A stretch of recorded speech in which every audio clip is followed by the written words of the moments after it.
Așa l-a aruncat frumos, mă. Panoramă de câine. Da, seara la ia pe ce. De ce o trage? Haide, nu se mai...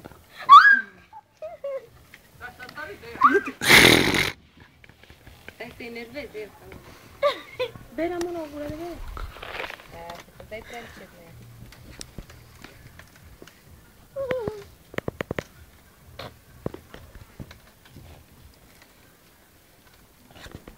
Hai să uită după. Ia să vedem dacă prind acum.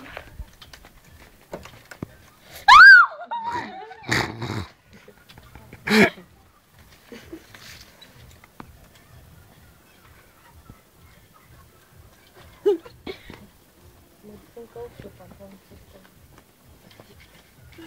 Uite, și eu mai bag acasă.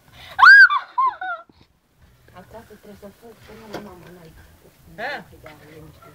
De ce fi? Cum să mergi acolo? Nu vrea, mă.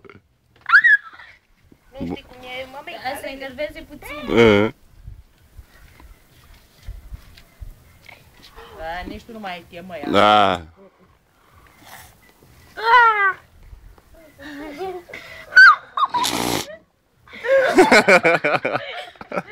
Asta l-a aruncat până acolo, l-a aruncat așa, râsule. Bă, frumățule, bă. Bă.